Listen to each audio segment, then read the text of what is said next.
Well, I was spending a little time working on this today. Not much.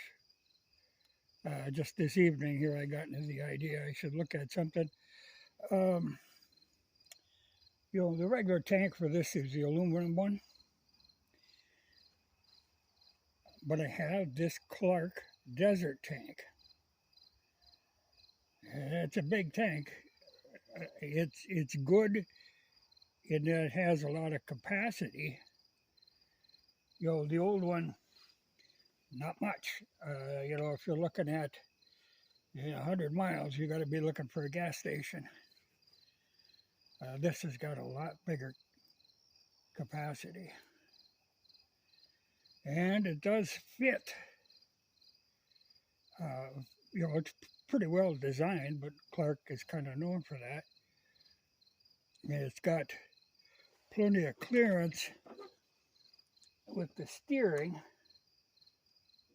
Because now this isn't the original front end. This whole front end is off a YZ400. Well, okay, the brush guards I'm still not sure about either. The hand guards. I thought I'd try them. I can always change my mind on them. It's common now, and it does save levers. If the thing flops over, it saves on levers. Or what I could do is, it's an aluminum bar underneath. I could actually pull the white part off. But the idea is if you're driving through brush, you don't hook, like your brake, it particularly is bad, or clutch even. All of a sudden, So I've got kind of generic levers on there now. I had these, which are an interesting lever, but I had bent one of them. Now they're forged, and I think I could bend it back. The other one. It's right here. She's got a little whoop in it. And most of the time aluminum levers you can't bend, but forged. But I thought I was going to look, and just see, can I buy another lever? Oh my God, no. They're Tomaselli Racer high performance levers. Now, I'm sure they're Italian, and they come from a time which is past. And these now are very spendy. I ended up with them because they used to use these, back in the 70s when Harley was making, two strokes, the 250s and the 175s. They were, coming out of Italy. But they made a motocross version called the MX. And they hung a lot of expensive parts on it. And one of them was these levers. But the suspension and everything on them, the motor was nothing really special. It was ported a bit and stuff, but it was, I don't know that they were really even competitive. But, everybody else was racing motocross at that time, so Harley got into it too. But then when Harley closed out the MX stuff, they sold these off dirt cheap. It was like maybe $1 a piece for these levers, So I ended up with them on here. Now you can't replace them, so I just bought some generic ones.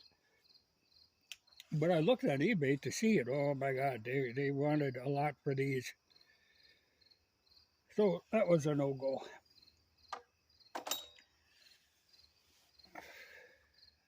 But the generic ones make more sense in that if you do break one, what it costs you $2-3 to fix.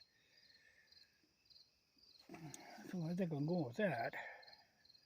That's what I got on there now, and they fit, they work fine.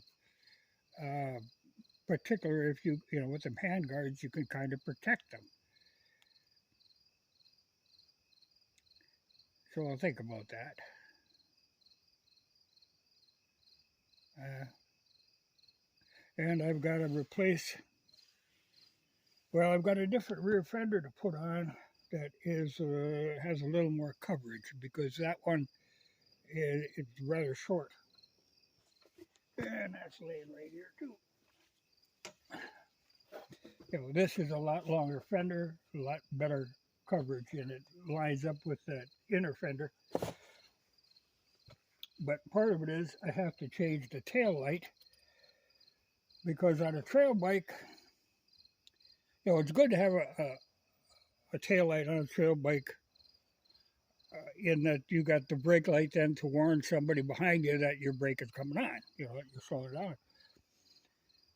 But one of the things to make it a street bike, you have to have the bottom part clear here to illuminate your license plate because you got to have the license plate. Now, this company makes these things, and I can shorten it up quite a little. It's kind of a universal, but it's made to carry the license plate and give it illumination. Tricky thing on these are 6 volt, you know, so it was a little difficult finding the 6 volt version. And that bigger fender will allow me to mount this tool bag because I took off the stock XT toolbox, which is not big enough. These bags are the same thing as what was on the IT, and they go right behind the seat on the fender. They're very handy. They work very well. So I'm going to put that on there, but that's where the bigger fender gives me a little more room to work with.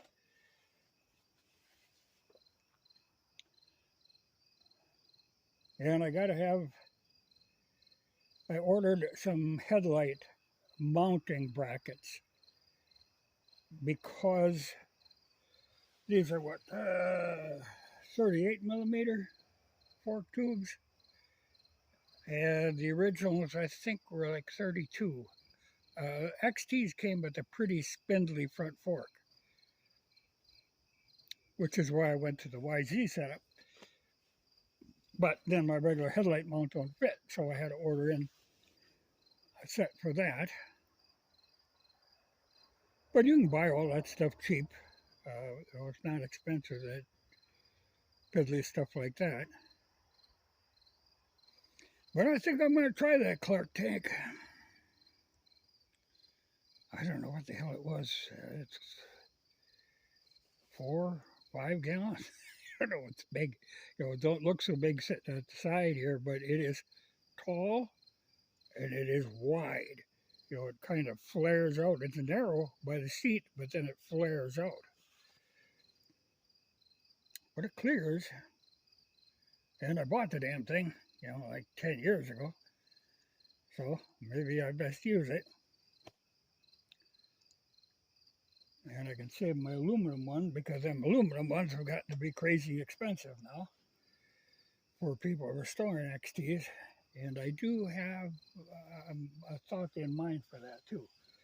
So we'll see. But stuff like fuel tanks can get very expensive.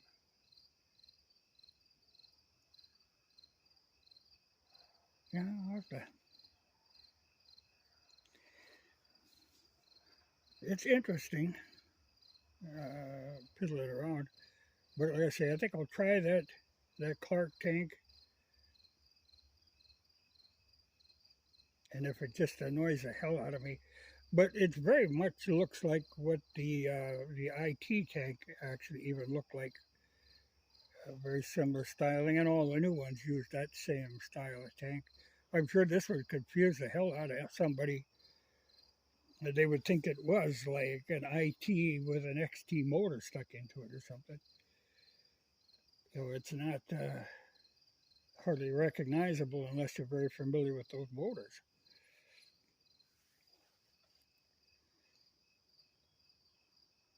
But she's coming along, I got everything ready to bolt together, but I have to make these decisions.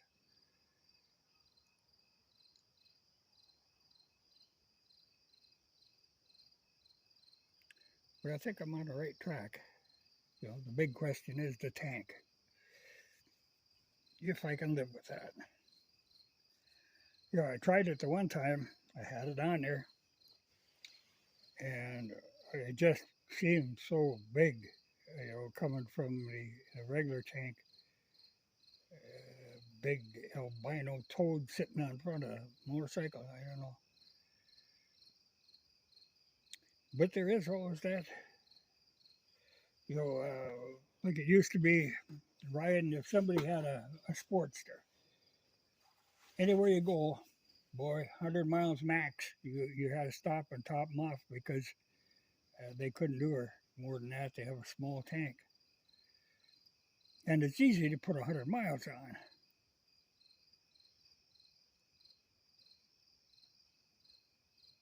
So I think we're looking at capacity.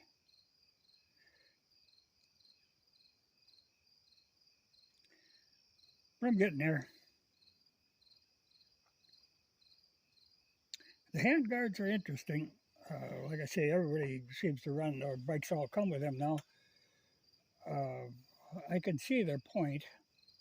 I do think they would protect their levers too. I could have used them the one day I was driving in a hailstorm, and my knuckles were just getting beat, even with gloves on, from hailstones. I could have really used hand guards then. But it is a fairly substantial piece of aluminum. Well, it's like a 1/4-inch thick that goes around. So I think she could take a dump without smacking stuff up. But I had to use, I like solid aluminum handlebars. It's what I run usually.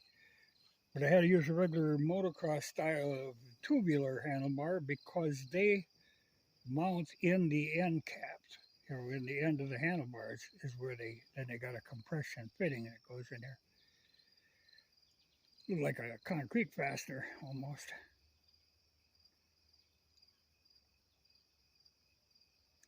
But so I had to knock holes in the end of the hand grips. But if I decide not to use it, that's no big deal because I do have the metal ends that you can screw into the ends of the bars to seal that hole.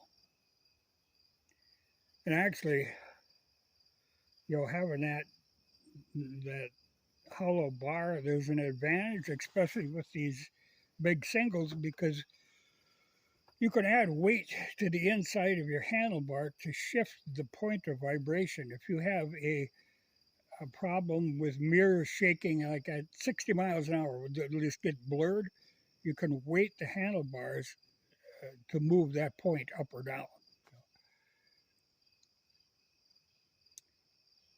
So there is that advantage. But even just having these handguards on might cut down on vibration.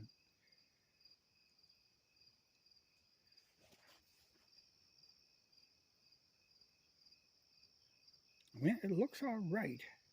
I got to put the side panels on and that sort of thing, and the exhaust. And I am going to heat wrap the exhaust because you do have the exhaust runs. Well, it's right under your air cleaner. I run a K&N on both the breather and the air filter. But you don't want to run an exhaust pipe too close to them. Well, if I have that heat tape on, that should protect that. And also it runs right next to that plastic side cover, or fairly close, within an inch or two. You can melt the side cover. So there'd be advantages to running that heat wrap on there.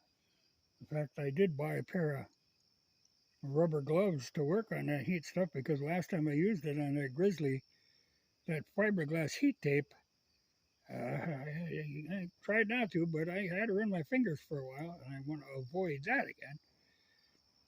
So we'll try rubber gloves, or maybe 2 pair of rubber gloves, and see if it works. Because that's some scratchy stuff. But I think that will save a lot of aggravation there.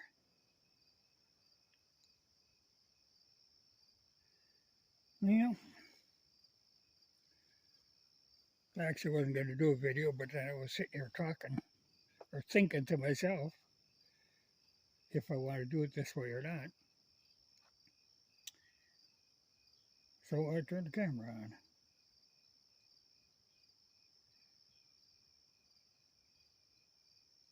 I was actually going to do one later, talk a little about Ukraine, but that's just a hopeless case there. So I guess I'll let it slide till it aggravates me even more. But we're going to get involved there yet. I mean, we are involved. We're promoting the whole thing, but I think the other day, like 20 Americans got killed in a shelling. Well, that ain't a good thing. And then they're running out of Ukrainians, and it doesn't help that they keep killing each other off. They, they round up anybody walking around on the streets, give them a gun with no training, poor equipment, send them to the front lines. So the first thing to do is they retreat or surrender if they're smart. But then, so the Kraken battalion lined up 100 of them the other day and shot them. Well, that doesn't promote goodwill among your population. And of course, I just heard he's been canning all the security people and calling them traitors. Everybody's a traitor. And now one of the security people just in theory committed suicide, but I have grave doubts about that. I think they finally just got, because he tried to get rid of this guy before. They didn't let him, so I think they just bumped him off.